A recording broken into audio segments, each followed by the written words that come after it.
Chest infections are common, especially after a cold or flu during autumn and winter. Although most are mild and get better on their own, some can be serious or even life-threatening.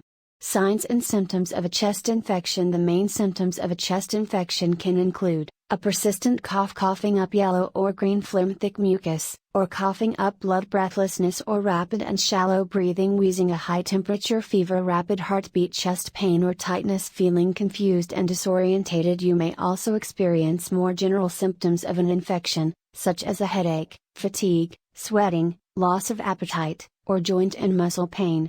What causes chest infections? A chest infection is an infection of the lungs or airways.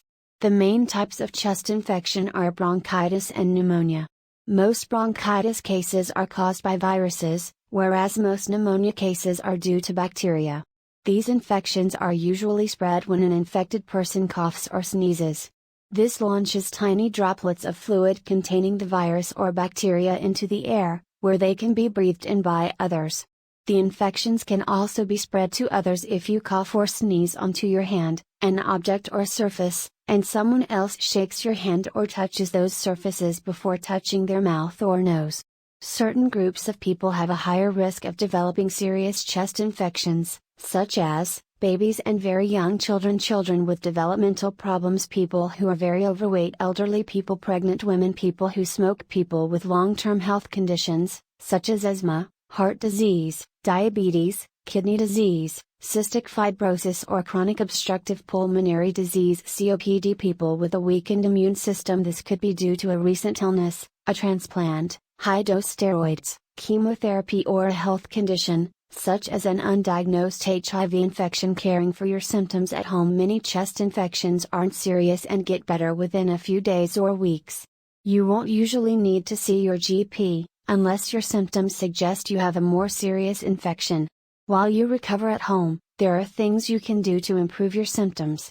What to do: get plenty of rest, drink lots of fluid to prevent dehydration and to loosen the mucus in your lungs, making it easier to cough up. Treat headaches, fever and aches and pains with pain relief such as paracetamol or ibuprofen. Drink a warm drink of honey and lemon to relieve a sore throat caused by persistent coughing. Raise your head up with extra pillows while you're sleeping to make breathing easier. Stop smoking. If you smoke, avoid cough medicines, as there's little evidence they work. Coughing actually helps you clear the infection more quickly by getting rid of the phlegm from your lungs. Antibiotics aren't recommended for many chest infections, because they only work if the infection is caused by bacteria, rather than a virus. Your GP will usually only prescribe antibiotics if they think you have pneumonia, or you're at risk of complications such as fluid building up around the lungs, pleurisy. If there's a flu outbreak in your local area and you're at risk of serious infection, your GP may also prescribe antiviral medication.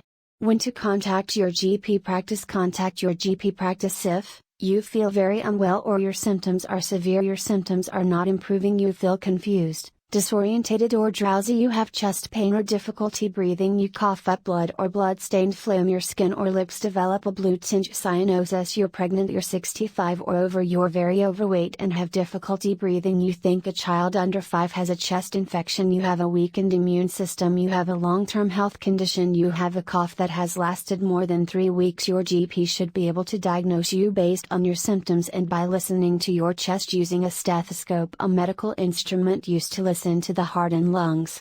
In some cases, further tests such as a chest X-ray, breathing tests and testing phlegm or blood samples may be needed.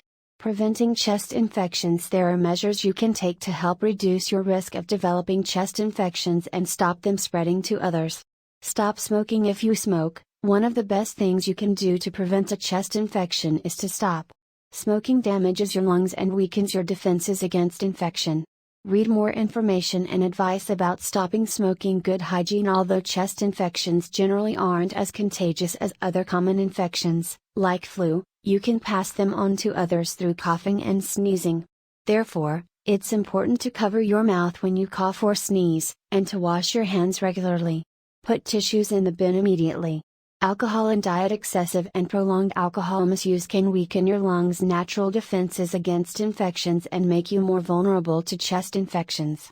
To keep your risk of alcohol-related harm low, the NHS recommends Not regularly drinking more than 14 units of alcohol a week. If you drink as much as 14 units a week, it's best to spread this evenly over 3 or more days. If you're trying to reduce the amount of alcohol you drink, it's a good idea to have several alcohol-free days each week. Regular or frequent drinking means drinking alcohol most weeks.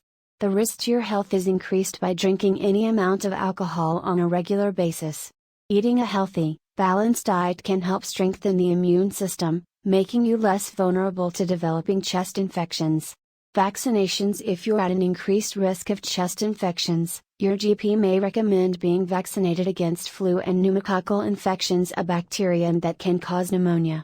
These vaccinations should help to reduce your chances of getting chest infections in the future.